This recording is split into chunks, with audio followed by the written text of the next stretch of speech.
नमस्कार दोस्तों, मैं विशाल भारती आप सबका मिशन कैंपस स्वागत करता हूं। वीडियो में पहली बार है तो वीडियो को लाइक सब्सक्राइब शेयर जरूर कर लीजिएगा ताकि नेक्स्ट वीडियो का नोटिफिकेशन मिल सके। यदि आप किसी भी परीक्षा की तैयारी कर रहे हैं तो उन सभी परीक्षाओं के लिए क्वेश्चन अति महत्वपूर्ण होने वाला है। जैसे मान लीजिए आप Delhi police, UP police, R O, forest guard और आदि एग्जाम देना चाहते हैं तो उन सभी परीक्षाओं के लिए क्वेश्चन अति महत्वपूर्ण होने वाला है। तो ये सारे के सारे सब क्वेश्चन सब एनसीईआरटी पैटर्न से लिए गए हैं। तो चलिए बिना समय गवाए हम क्लास को स्टार्ट करते हैं। तो आज का पहला क्वेश्चन कह रहा है, मूल अधिकारों के अंतर्गत कौन सा अनुच्छेद बालकों के नियोजन से प्रत्यक्ष रूप से संबंधित है। मूल अधिकारों के अंतर्गत कौन सा अनुच्छेद बालकों के नियोजन से प्रत्यक्ष रूप से संबंधित है। तो ऑप्शन आपके सामने है अनुच्छेद 19, अनुच्छेद 17, अनुच्छेद 23, अनुच्छेद 24। इसका सही जवाब हो जाएगा अनुच्छेद 24। क्या हो जाएगा? अनुच्छेद 24। क्लियर? तो D is the right answer हो जाएगा। तो और महत्वपूर्ण जो क्वेश्चन बन सकते हैं, जैसे मान लीजिए आपसे पूछ सकता है कि इंडिया विंस फ्रीडम आत्मकथा किसकी है। इंडिया विंस फ्रीडम आत्मकथा किसकी है। तो इसका सही जवाब हो जाएगा अबुल कलाम आज़ाद। और भी क्वेश्चन बन सकते हैं, जैसे गांधी को प्रभावित करने वाली पुस्तक अनटू द वार लास्ट का लेखक कौन है। गांधी को प्रभावित करने वाली पुस्तक अनटू द लास्ट का लेखक कौन था। जॉन रस्किन था। कौन था? John Ruskin. क्लियर? तो चलिए आगे बढ़ते हैं। फिर मौलिक अधिकार निलंबित किए जा सकते हैं। मौलिक अधिकार निलंबित किए जा सकते हैं राज्यपाल द्वारा, कि राष्ट्रपति द्वारा, कि विधि मंत्री द्वारा, कि प्रधानमंत्री द्वारा। तो इसका सही जवाब हो जाएगा राष्ट्रपति द्वारा। किसके द्वारा? राष्ट्रपति द्वारा। क्लियर? जैसे और क्वेश्चन बन सकते हैं कि राष्ट्रपति जो है भारत का प्रथम नागरिक होता है, इसको भी पता होना चाहिए। तीनों सेनाओं का अध्यक्ष भी होता है। राष्ट्रपति बनने के लिए कम से कम उम्र सीमा 35 ईयर होना चाहिए, राइट। और वह पढ़ा लिखा नहीं होगा तब पर भी चल जाएगा। क्लियर? जैसे मान लीजिए और भी क्वेश्चन बन सकते हैं कि हैरी पॉटर सीरीज़ की पुस्तक निम्नलिखित में से किसने दिया था। हैरी पॉटर सीरीज़ की पुस्तक किसने लिखा था। इसका जेके रावलिंग लिखे थे। क्लियर?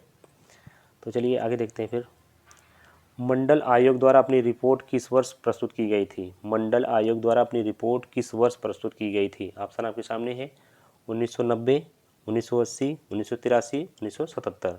इसका सही जवाब हो जाएगा 1980। 1980। क्लियर? मान लीजिए क्वेश्चन बन सकता है कि राष्ट्रीय पिछड़ा वर्ग आयोग का प्रथम अध्यक्ष कौन था। तो काका कालेलकर थे।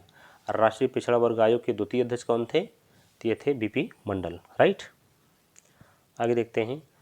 उच्चतम न्यायालय के अनुसार निजी भवनों के ऊपर राष्ट्रीय ध्वज को फहराना संविधान के किस अनुच्छेद के अंतर्गत सम्मिलित किया गया है। उच्चतम न्यायालय के अनुसार निजी भवनों के ऊपर राष्ट्रीय ध्वज को फहराना संविधान के किस अनुच्छेद के अंतर्गत सम्मिलित किया गया है। अनुच्छेद 14 है, या अनुच्छेद 19 का है, या अनुच्छेद 21 है, अनुच्छेद 25 है। तो इसका सही जवाब हो जाएगा अनुच्छेद 19 का। क्या हो जाएगा? अनुच्छेद 19 का में हो जाएगा। ये आपका जो अनुच्छेद 14 दिख रहा है ये समानता का सिद्ध करता है। अनुच्छेद जो 21 है प्राणदैहिक है, इसमें अनुच्छेद 25 है आप किसी भी धर्म को अपना सकते हैं, राइट। चलिए आगे बढ़ते हैं। फिर निम्नलिखित में से किसको संविधान द्वारा मौलिक अधिकारों के संरक्षण की शक्ति दी गई है। निम्नलिखित में से किसको संविधान द्वारा मौलिक अधिकारों के संरक्षण की शक्ति दी गई है। तो ऑप्शन आपके सामने है भारत के सभी न्यायालयों को, संसद को, राष्ट्रपति को, सर्वोच्च न्यायालय एवं उच्च न्यायालय को। तो इसका सही जवाब हो जाएगा सर्वोच्च न्यायालय एवं उच्च न्यायालय को, मतलब D is the right answer हो जाएगा। जैसे और भी क्वेश्चन बन सकते हैं कि जैसे पूछ सकता है आपसे कि प्रसिद्ध काव्य गीत गोविंद के रचयिता कौन है। प्रसिद्ध काव्य गीत गोविंद के रचयिता कौन है। तो इसका सही जवाब हो जाएगा आपका जयदेव हो जाएगा। क्लियर?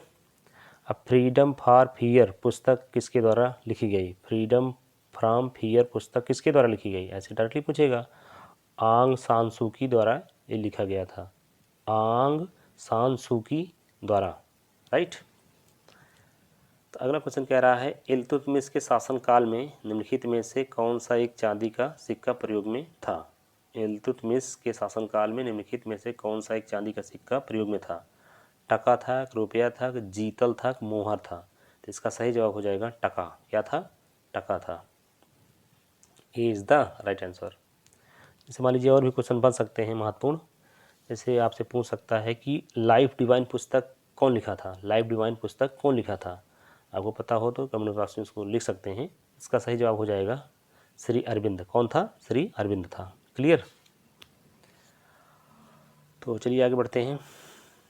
अगला क्वेश्चन कह रहा है निम्नलिखित में से किस हड़प्पाकालीन स्थल से एक सूचना पट अभिलेख का साक्ष्य मिला है? निम्नलिखित में से किस हड़प्पाकालीन स्थल से एक सूचना पट अभिलेख का साक्ष्य मिला है? मोहनजोदड़ो, लोथल, राखीगढ़ी, धौलावीरा। इसका सही जवाब हो जाएगा धौलावीरा। क्या हो जाएगा? धौलावीरा।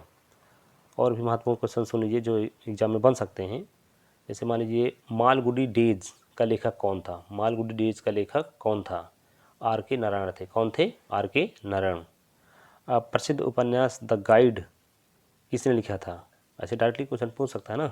प्रसिद्ध उपन्यास द गाइड किसने लिखा है? तो इसको लिखे थे आर के नारायण। कौन लिखा था? आर के नारायण। चलिए अगला देखते हैं क्वेश्चन।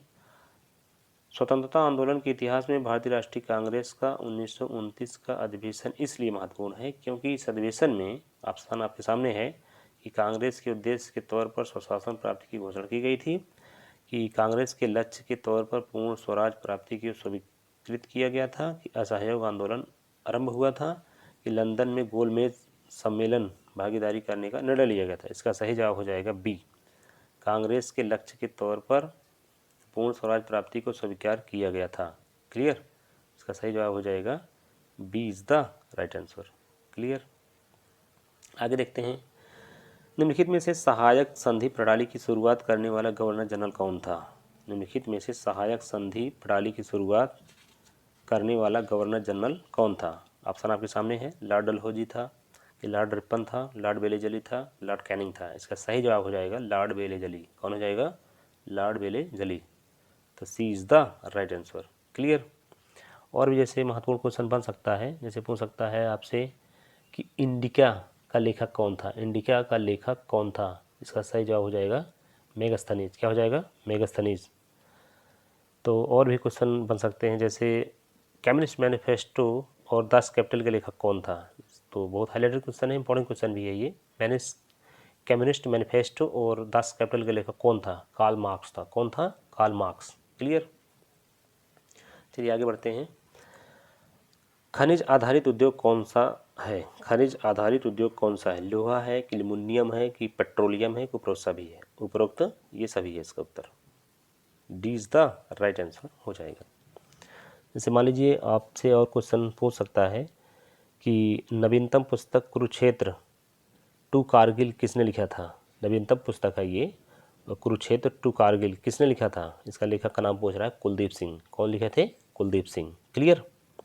अब प्रसिद्ध पुस्तक ए बेस्टर इंडिया बेस्टर वर्ल्ड का लेखक कौन है? ऐसे पूछ सकता है आपसे। तो एन.आर. नारायण मूर्ति, एन.आर. नारायण मूर्ति लिखे थे। क्लियर। चलिए आगे देखते हैं।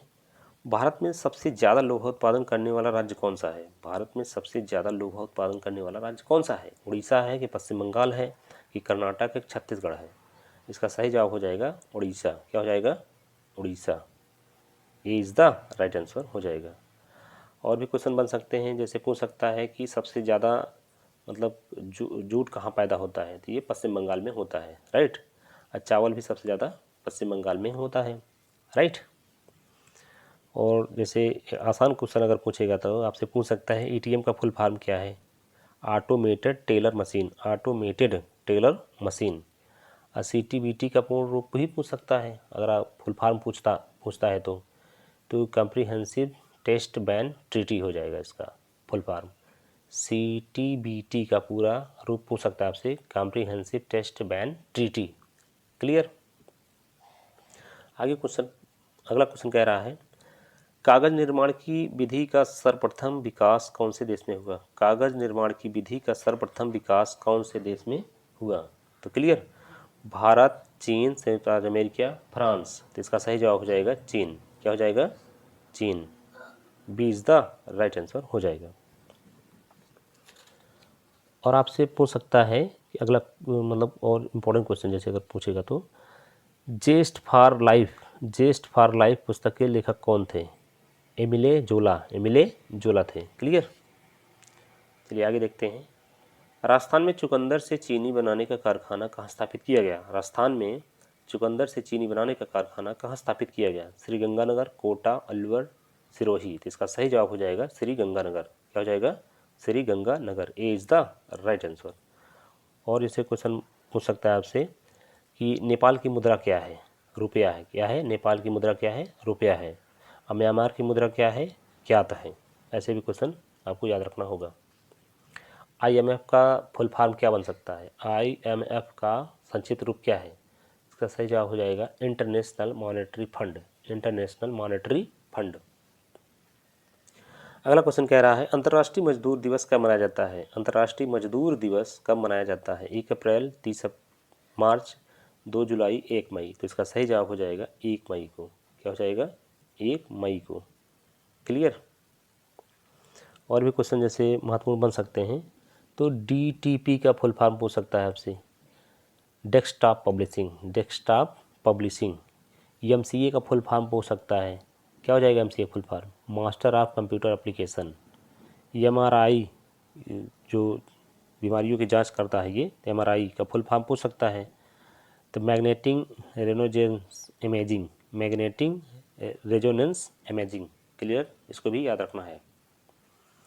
अगला क्वेश्चन कह रहा है अखिल भारतीय ट्रेड यूनियन कांग्रेस के प्रथम अध्यक्ष कौन थे। अखिल भारतीय ट्रेड यूनियन कांग्रेस के प्रथम अध्यक्ष कौन थे, राजीव गांधी, इंदिरा गांधी, लाला लाजपत राय, पंडित जवाहरलाल नेहरू। तो इसका सही जवाब हो जाएगा लाला लाजपत राय।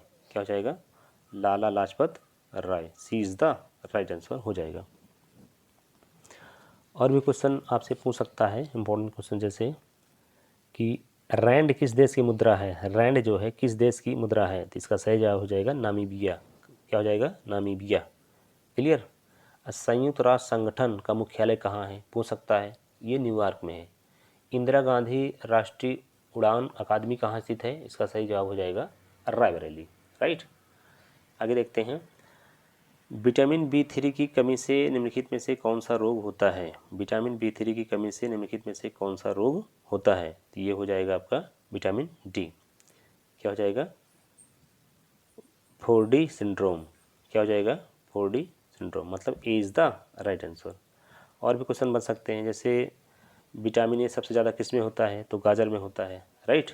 अब विटामिन C सबसे ज़्यादा आंवला में होता है। क्लियर। आगे देखते हैं, साबुन के बुलबुले पर श्वेत प्रकाश डालने से रंग दिखाई देते हैं, इसका कारण क्या है।